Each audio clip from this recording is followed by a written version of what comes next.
Hello everyone, welcome to another video from my channel. This is my Vanda Twinkle and I'm spotlighting this not because of the blooms. Uh, the blooms are a part of it, but I have to bring your focus to some special things which I did to recover and get this to thrive on me again. There are 3 Vanda plants on this specimen. First of all, let me tell you the parentage of this. Vanda Twinkle is a cross between Neophoenicia falcata, which is reclassified as Vanda falcata, and Vanda miniata. So a lot of the Neophoenicia falcata characteristics is on this.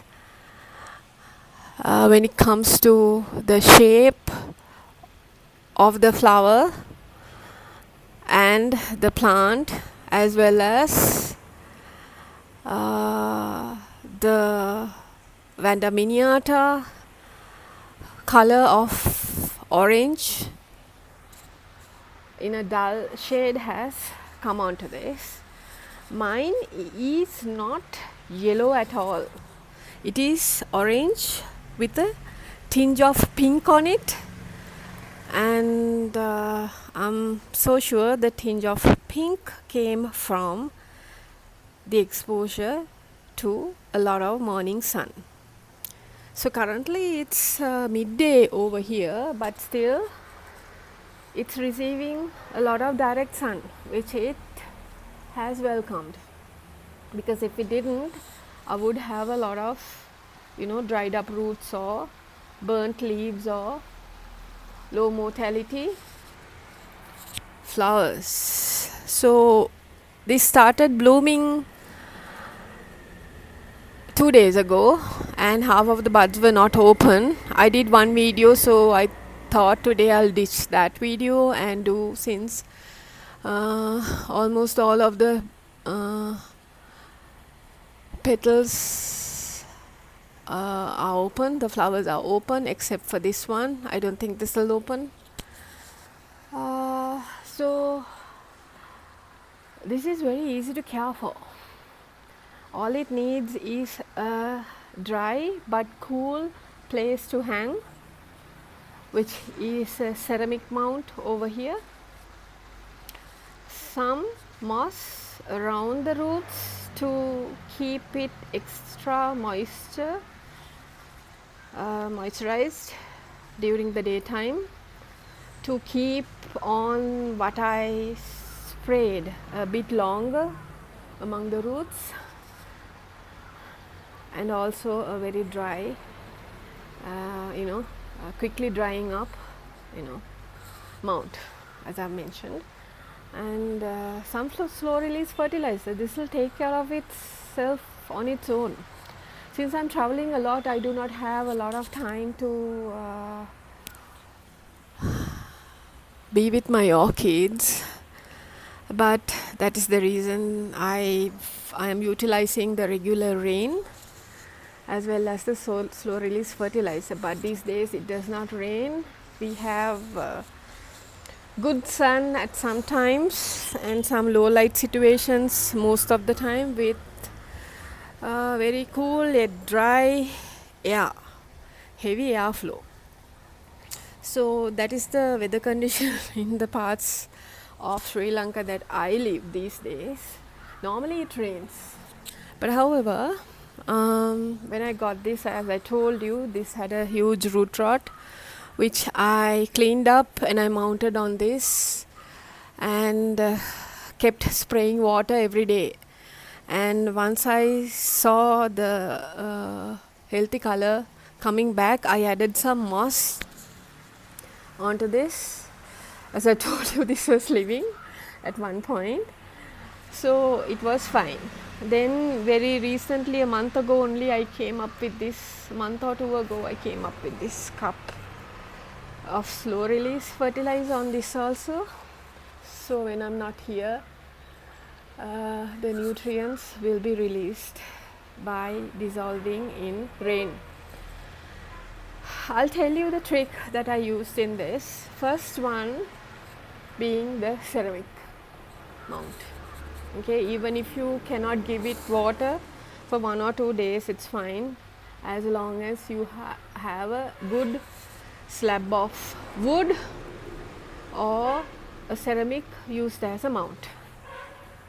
But ceramics tend to heat up in direct sun.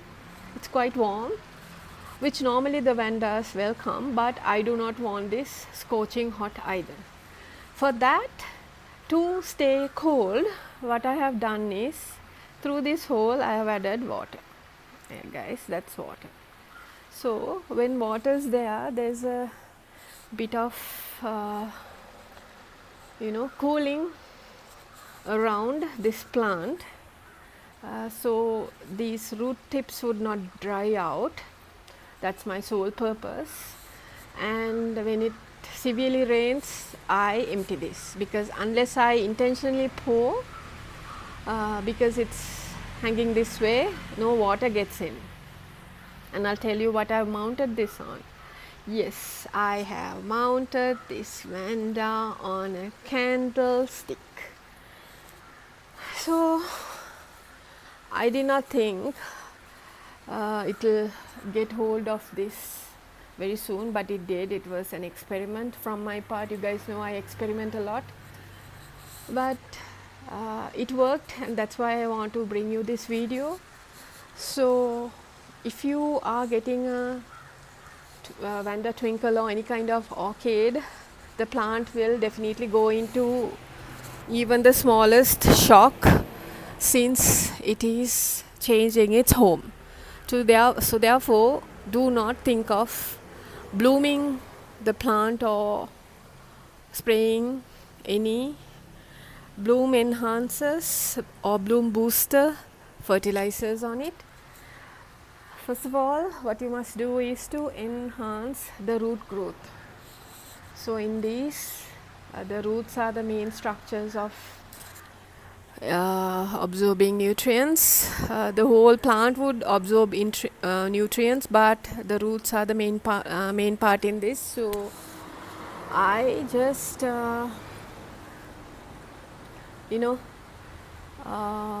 did the same with mine, and simultaneously I sprayed this high phosphorus fertilizer and high nitrogen fertilizer.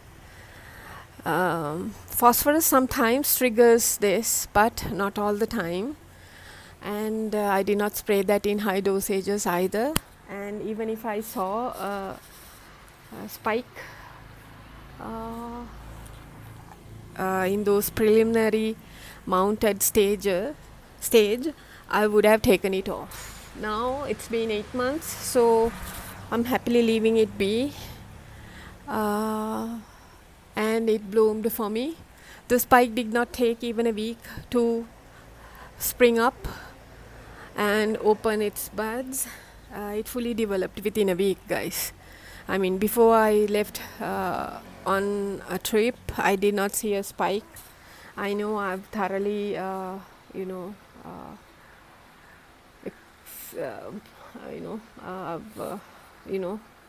looked at the plant before I went, but suddenly I'm seeing a spike. So I'll tell you, or rather I'll show you how it came. See, these leaves are folded up. That's because of low nutrition. That's how they were, and I quite frankly did not think all three of these to survive. So some grace with God, it all survived. Most of the time that I felt that the main plant, this would definitely die on me. Another characteristics I have to tell you, that just like Neophynaceas, these love to grow in clumps. So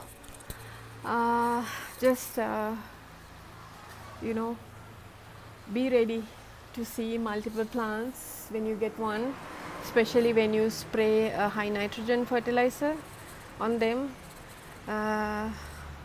or high phosphorus fertilizer. They tend to throw out keikis.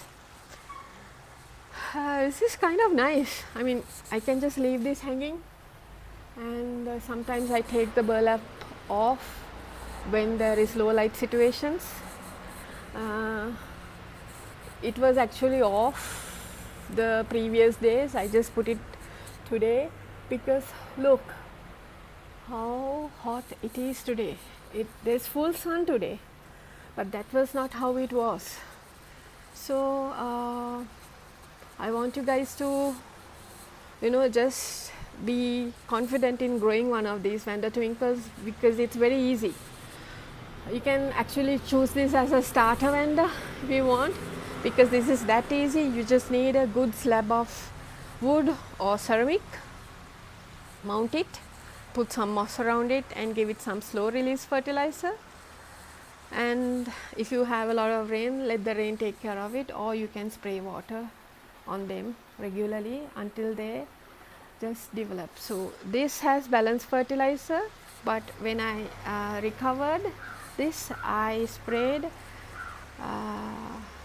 high phosphorus fertilizer, that is a 10-52-10 in Sri Lankan fertilizer bottles we find, and simultaneously with that I sprayed a high nitrogen fertilizer, that was a 30-10-10, just to get this going. Recover this and then leave it with a balanced fertilizer, it will bloom on its own. So that's what I have to tell you. And if you can especially give this an element of cooling, like water inside a ceramic or a tray under a ceramic pot or something like that to keep it very cool, these root tips will not fail on you. That is the main thing that I wanted to tell you, and I'm sure they will get inside this hole to the water also, because this root is kind of edging towards that. It's taking a curve and it might get into that hole, so it's all welcome. Finally, let me just show you the tag that it came with Vanda AC Mini Prostate Neo Phoenicia Falcata. Thank you everyone for watching. I hope you have a wonderful day and you will be blessed wherever in the world you are. Oh, I did not detect any smell because this is held high up. Apologies for not mentioning any smell if it has, but I don't think it does. So in the sun, it's very heavenly to look at, and I'm so glad I'm watching it through my own eyes and not through the lens at this moment, which I see a nice hue of pink on the edges of every petal, and the pearly shine is so visible in the sun. Thank you guys for watching. Bye bye.